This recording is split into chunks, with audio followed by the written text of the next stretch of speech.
اعوذ باللہ السمیع العلیم من الشیطان اللعین الرجیم بسم اللہ الرحمن الرحیم۔ سب سے پہلے آپ تمام احباب دیکھنے والوں کو السلام علیکم ورحمۃ اللہ وبرکاتہ۔ میں محمد ویس قادری اسلمی اور آپ دیکھ رہے ہیں میرا یوٹیوب چینل محمد ویس قادری اسلمی کے نام سے۔ جیسا کہ ہم نے شعبہ حفظ کلاس کے بچوں کے لیے تجوید و قرات کورس کا آغاز کیا ہوا ہے اور الحمدللہ ثم الحمدللہ اس کے جو ہیں وہ 30 اسباق کمپلیٹ ہو چکے ہوئے ہیں۔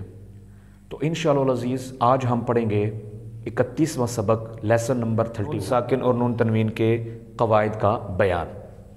تو سب سے پہلے ہم پڑھیں گے نون ساکن اور نون تنوین کی تعریفات۔ نون ساکن اور نون تنوین کی تعریفات کیا ہیں؟ تو آئیے سبق کی طرف چلتے ہیں اور دیکھتے ہیں کہ نون ساکن اور نون تنوین کی کیا تعریفات ہیں۔ بسم اللہ الرحمن الرحیم۔ نون ساکن اور نون تنوین کے بیان میں سب سے پہلے نون ساکن کی تعریف اور نون تنوین کی تعریف یہ آپ نے یاد کرنی ہے۔ نہایت آسان، ایزی اور سمپل ہے۔ اگر تھوڑی سی آپ کی توجہ ہوگی تو آپ کو نون ساکن اور نون تنوین کی تعریفات اور پھر اس کے بعد نون ساکن اور نون تنوین میں جو 4 صورتوں کے اعتبار سے جو فرق ہے وہ آپ تھوڑی سی توجہ کریں گے تو آپ کو سمجھ میں آ جائے گا۔ نون ساکن اور نون تنوین اس کی تعریفات آپ یاد رکھ لیجئے۔ اکثر قرآن کریم کی بیشتر آیات مقدسہ میں بلکہ ہر آیت میں نون ساکن اور نون تنوین کے قواعد جو ہیں وہ لگ رہے ہوتے ہیں۔ جبکہ نون ساکن اور نون تنوین کے قواعد کا پتہ ہی نہیں ہوتا، پتہ ہوگا تو پھر وہ قواعد کیا کریں گے، وہاں پر فٹ کریں گے۔ تو جب پتہ ہی نہیں ہوگا تو وہاں پر وہ کیسے ان قواعد کو پڑھیں گے۔ تو سب سے پہلے ہم پڑھیں گے نون ساکن کی تعریف۔ نون ساکن کی تعریف کیا ہے؟ نون ساکن کہتے ہیں ہر وہ نون جس پر علامت جزم آپ دیکھ رہے ہیں، یہ علامت، اسے کہتے ہیں علامت جزم۔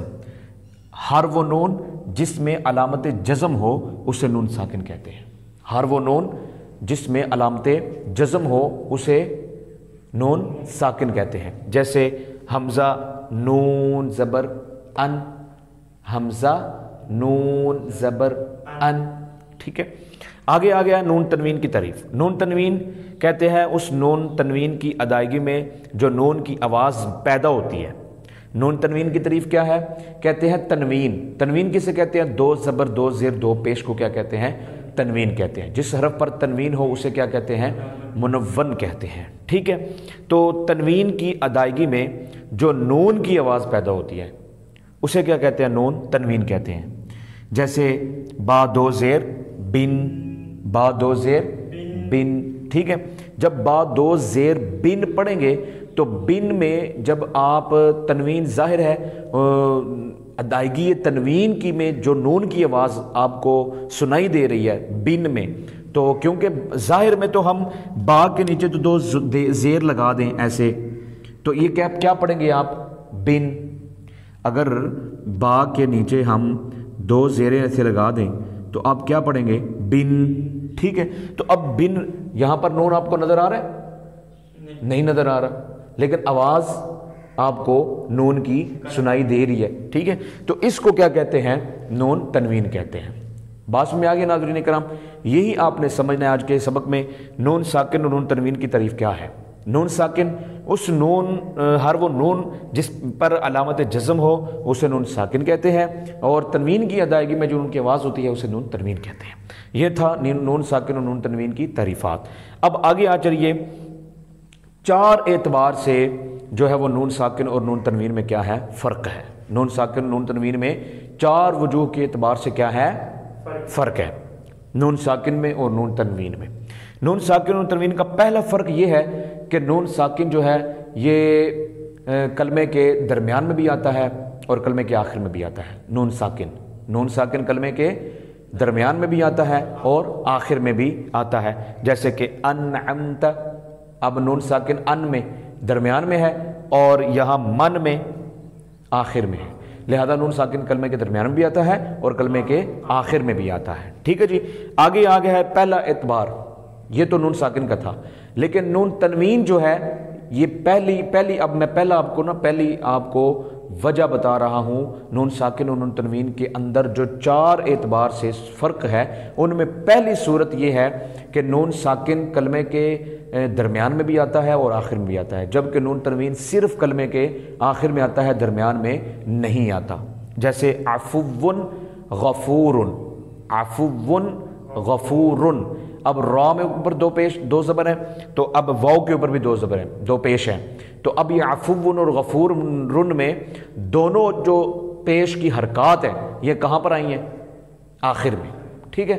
تو اس سے فرق آپ کو معلوم ہو گیا، نون ساکن کلمے کے درمیان اور آخر میں آتا ہے، جبکہ تنوین کلمے کے صرف آخر میں آتا ہے، درمیان میں نہیں آتا۔ یہ پہلا فرق ہے۔ دوسرا فرق کیا ہے کہ نون ساکن جو ہے یہ اسم فعل حرف تینوں میں آتا ہے، جبکہ نون تنوین جو ہے یہ صرف اسم کے کلمے کے آخر میں آتا ہے، اسم کے کلمے کے آخر میں آتا ہے۔ نون تنوین اسم کے میں بھی آتا ہے، فعل میں بھی آتا ہے، حرف میں بھی آتا ہے، لیکن نون تنوین صرف اسم کے آخر میں آتا ہے، فعل اور حرف میں نہیں آتا۔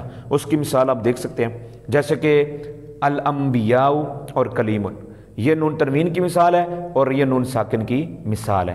اب یہاں پر یہ فعل میں بھی، اسم میں بھی اور حرف میں بھی آیا ہے، اور کلیم یہ اسم ہے، تو نون تنوین صرف کیا ہے؟ اسم کے آخر میں آئی۔ یہ دو فرق ہو گئے۔ تیسرا فرق کیا ہے کہ نون ساکن اور نون تنوین جو ہے، نون ساکن لکھا بھی جاتا ہے اور پڑھا بھی جاتا ہے، نون ساکن لکھا بھی جاتا ہے اور پڑھا بھی جاتا ہے، لیکن جب کہ نون تنوین جو ہے یہ صرف پڑھا جاتا ہے، لکھا نہیں جاتا، ٹھیک ہے؟ تیسرا فرق کیا ہے نون ساکن تنوین کا؟